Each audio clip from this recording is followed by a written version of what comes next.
All right, politics now. Donald Trump is ramping up his attacks against Nikki Haley ahead of the South Carolina primary. As Haley touted her recent boost in fundraising, Trump appeared to threaten her donors yesterday, saying anyone who gives to her campaign will be, quote, permanently barred from the MAGA camp.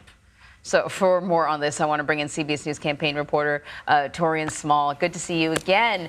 So first, looking at Trump's threats against Haley donors, I mean, how much weight could this really hold? I mean, the thing about Nikki Haley is, it's kind of like a challenge for her, is she doesn't have a ton of small donors. She's got heavyweight donors that are donating millions of dollars. I don't know if they could be threatened by Donald Trump. Yeah, I don't know too many candidates that would refuse money down the road just because these backers endorsed another or supported another candidate. But right now, I think it's TBD. What we've learned last night, at least, from the Haley camp is that she's raised over $1 million since her speech in New Hampshire after she, in her words, said that she was moving on to South Carolina. Donald Trump said that was a bizarre concession speech or losing speech instead of concession because she's continuing ahead. But again, she's bringing in a significant amount of money that appears, her standing in a race doesn't appear to be impacting confidence by these donors on her viability in this race. Again, $1 million yesterday. She spent about $4 million on TV ad buy spending here in South Carolina. She's moving ahead. It doesn't appear that that threat from Donald Trump is making much of a dent in this race. Yeah, and she did hold a rally in South Carolina, and she called on Donald Trump to debate her. He hasn't showed up to any of these debates thus far. What's the likelihood of us seeing these two on a debate stage together?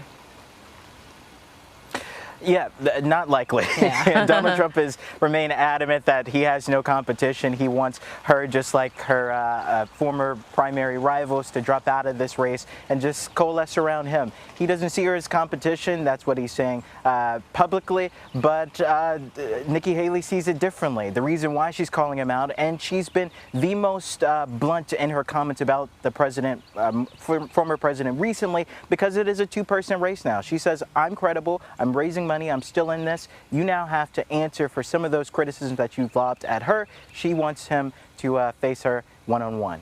I know there's, probably a lot of viewers out there and voters out there that are probably annoyed by the media kind of calling the primary season after just two contests, right? But I think part of the challenge, what people who watch these things are seeing, is how low she is polling in her own home state of South Carolina. She's in the single digits. So it would take quite a significant turnaround to change those numbers. The question is, and she said in her speech, excuse me, Taurean, she said in her speech in New Hampshire, I gotta clear my throat, I'm just gonna do it. Get it out of the way. She said, listen, they know me in South Carolina.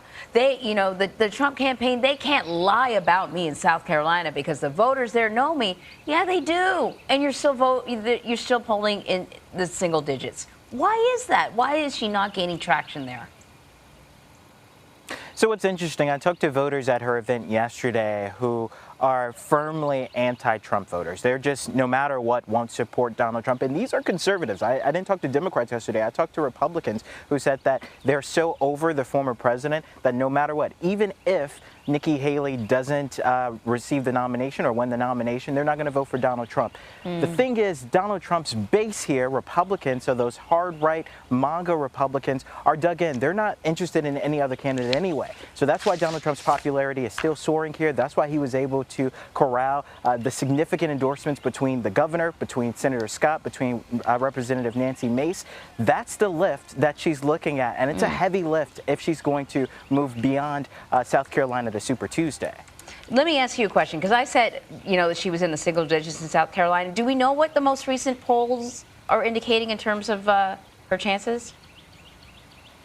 Yeah, the Emerson College poll put her at or about 29 points down from Donald Trump. It's a significant difference, but that's also not uncommon, right? In this race, Donald Trump has had a commanding lead in most statewide polls and nationwide polls that he's had against the race. So she understands that. She recognizes that. She's positioning herself as an underdog, but she's up for this fight, which is why she's challenging him to a debate. All right. So despite President Biden winning the write-in campaign in New Hampshire. Democrats are focusing on South Carolina being their first in the nation primary, because it is sort of officially. Why are they so focused on South Carolina? Yeah, the party believes that this state is more indicative of where their party stands. Diversity has been a big issue for the party when it comes to early states like New Hampshire and Iowa, so they are focusing their efforts here.